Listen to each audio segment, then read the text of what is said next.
Continuamos com o programa Voz do Alto e conversamos com o padre Luiz Henrique, reitor do seminário, e com o seminarista João Monteiro, sobre a ajuda que o seminário deu à paróquia. Quando o seminário ficou sabendo da tragédia, como é que foi a mobilização para trazer os seminaristas aqui para ajudar a paróquia do Alto da Serra? Nossa primeira reação foi ver a quantidade de água que passava em frente ao seminário, já na União Indústria, né? E a gente ali ficamos espantados com aquela quantidade de água, porque choveu também em Correias, mas não para aquele volume todo. E depois ficamos sabendo das notícias já na terça-feira à noite que estava acontecendo, não é? Quando foi na quarta-feira, não é, a gente fez lá uma limpeza no seminário e ainda não sabíamos a extensão das coisas que estavam acontecendo por aqui, né? A notícia demorou um pouco para chegar, por incrível que pareça, né? Mas imediatamente a gente entrou em oração e à tarde o padre Tiago José e eu, que é o vice-reitor, resolvemos vir aqui olhar como as coisas estavam e realmente vimos que estava precisando muito de ajuda. Foi aí então que a gente veio já com um grupo na quinta-feira para cá e para a Cúria para começar a ajudar como voluntário do que precisava.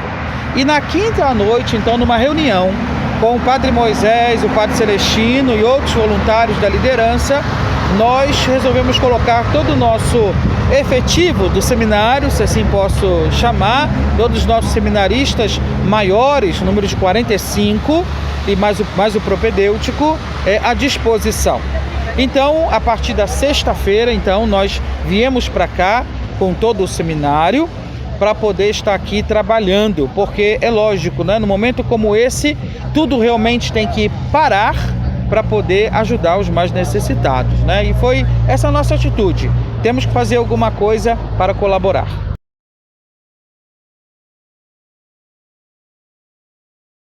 Padre, e como é que fica toda essa parte do voluntariado no processo formativo dos seminaristas, para a formação deles? Como o senhor acharia que isso realmente influencia nessa parte de todo o processo, né? Desde o propedêutico até os maiores que já estão quase no diaconato? Uma das dimensões da formação do seminário é a formação humana, não é?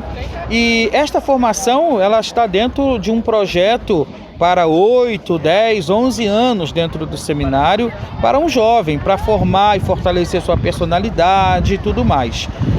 O que está acontecendo aqui, e a gente ter que, na prática, ter que ajudar tantas pessoas, isso colocou a gente em campo, não é? Colocou a gente em campo para poder ver verdadeiramente a realidade. Isso tem feito com que os seminaristas, e hoje já é o oitavo dia, melhor dizendo, que nós estamos aqui, não é? Isso fez com que despertasse nos seminaristas aquilo que é o ideal do processo formativo, repito, ao longo de anos, não é? Que em uma semana a gente pôde perceber que os meninos têm esta capacidade, como a capacidade de liderança, a capacidade de lidar com os conflitos, com os problemas e resolvê-los, a capacidade de trabalhar em equipe, a capacidade de estar integrado, a capacidade de obedecer, a capacidade de mandar também, porque tem que liderar uma equipe. Então, o de serviço, de ter iniciativa diante da realidade, não estar esperando, né? Tudo isso é importante dentro do seminário, que o jovem vá trabalhando isso. E nesta semana aqui, nós acompanhamos exatamente tudo isso, não é? Os nossos seminaristas, eu digo entre aspas, não é? Estão dando um show de bola nesse sentido, não é? Estão exaustos, estão muito cansados, mas porque estamos trabalhando muito. Chegamos aqui às 7 da manhã e a gente sai às 21 horas, não é? São muitas horas em pé, só paramos para comer um pouquinho e voltamos ao trabalho. De forma que essa é a nossa colaboração. E não é apenas algo, isso eu quero deixar muito claro, não é? Não é apenas algo que a gente está se doando, mas nós também estamos recebendo exatamente isso, desenvolvendo nos nossos jovens vocacionados, seminaristas, esta capacidade de se doar. E a fonte disso é Deus. A gente reza bastante, graças a Deus. Nós, graças a Deus, temos uma boa vida interior, uma boa vida de oração, não é? Porém, não podemos só ficar rezando. Então, a fonte de toda a caridade, de todo o amor, é o Senhor, é Jesus, é a Eucaristia, são os sacramentos, é a palavra. Então, já que a gente reza tanto, nós precisamos também trabalhar tanto, nos doar muito. E isso é que faz a diferença aqui no que tudo que está acontecendo.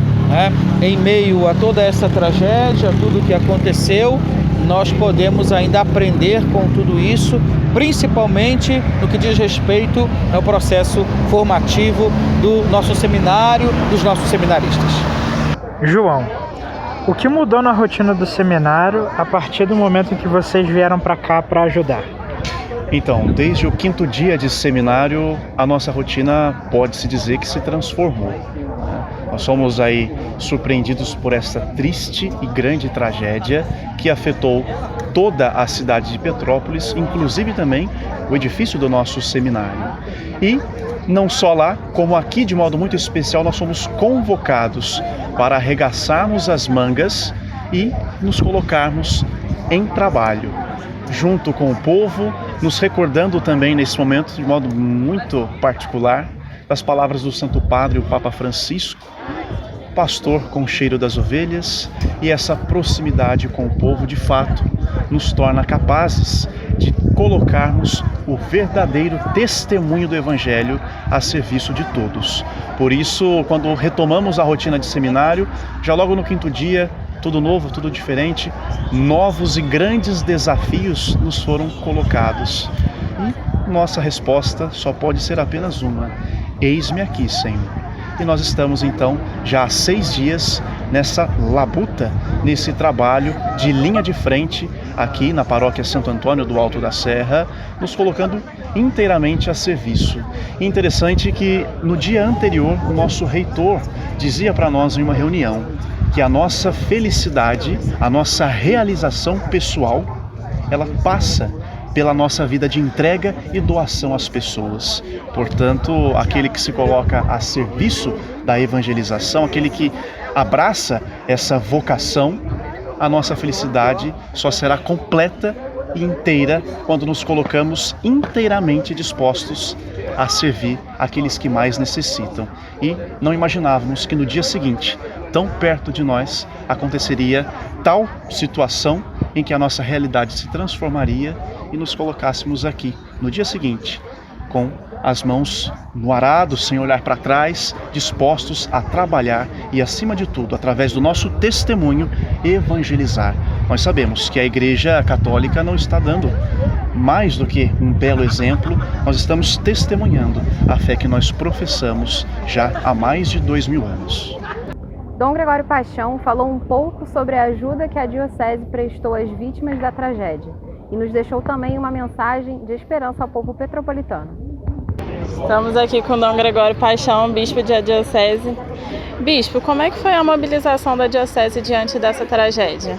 Naturalmente a tragédia gerou em nós uma comoção, porque não esperávamos. Vimos aquela chuva toda, no dia 15 de fevereiro, 2 horas de chuva que não parava. Eu estava em casa, havia chegado em casa e naturalmente naquele momento dava para perceber que alguma coisa ia acontecer na cidade. A gente percebe porque foi uma quantidade de água imensa.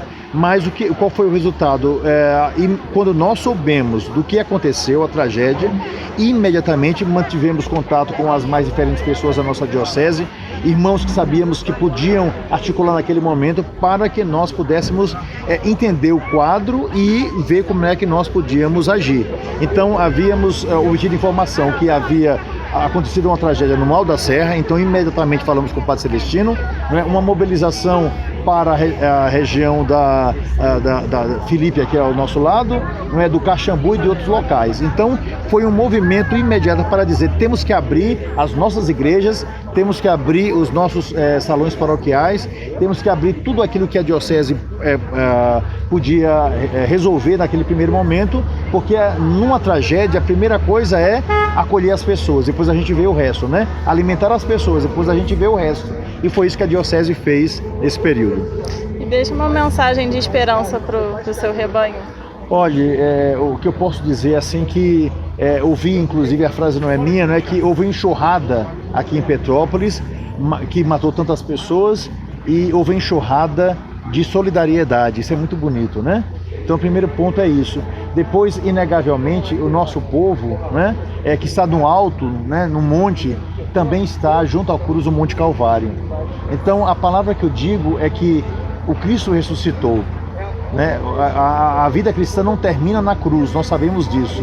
E essa certeza que nos envolve a todos. Então o que eu posso dizer é o seguinte: para aqueles que partiram dessa vida, estão diante de Deus, eles vão conhecer a própria morte, não é? Já não existe mais dor, e agora eles podem gozar definitivamente pela tragédia que nós vemos, não é? Do reino definitivo. Então entregamos, não é, aqueles que pertenciam a Deus ao próprio Senhor. Então essa é a nossa garantia, porque Cristo ressuscitou. Um outro ponto que eu acho fundamental é saber que nós somos construtores de uma vida nova, porque Cristo nos deu. E a fé sem obras é morta. Então, a palavra de esperança que eu digo é: cabe a nós começar tudo outra vez. Cabe a nós, acreditando em Jesus, lutar para que os irmãos possam retomar a vida e possam substituir as lágrimas pelo sorriso. E de um modo especial, a gente tem que ter uma certeza absoluta em nosso coração, não é? Quando a tristeza vem pela frente, Deus nos coloca atrás dele. Quando a tristeza vem por trás, Deus nos coloca na frente dele. E quando a tristeza em nossa vida vem de todos os lados, Deus nos coloca em seus santos braços. Então nós estamos nos ombros de Deus, nós estamos nas costas de Deus. Ele nos carrega como um bom pastor. E é essa confiança que nós temos, porque foi essa palavra, não é, que Jesus Cristo nos deu, não é? Quando nos disse que na casa de meu Pai há muitas moradas, entregamos os que partiram, mas ao mesmo tempo a gente deve lutar pela transformação desse mundo, conforme o projeto de Jesus, realizando uma sociedade de justiça, de amor e de paz. E cabe naturalmente a todos nós, como vocês que estão aqui, não é? Já há mais de 10 dias, trabalhando, lutando, para que não falte, né, as nossas mãos para os irmãos. Alguns utilizam as mãos para colocar no rosto e não enxergar coisa alguma. Outros utilizam as mãos para estender aos irmãos e erguê-los da sua tristeza. Então que a gente utilize o nosso coração, né, que utilize a nossa mão e a nossa vida para ajudar a todos aqueles que nesse momento sofrem e que precisam de um ombro amigo. A gente sempre indica o ombro dos outros, mas vamos oferecer o nosso ombro para ajudar aquele que necessita, né? Que Deus nos abençoe nesse trabalho maravilhoso que está sendo realizado aqui por tantos e tantos irmãos, né? Tantos e tantos benfeitores nesse momento em que nós precisamos entender que somos irmãos, né? Todos somos irmãos, filhos de um único Pai que está nos céus. Então, somos todos responsáveis para reconstruir o novo na vida da sociedade onde nós estamos.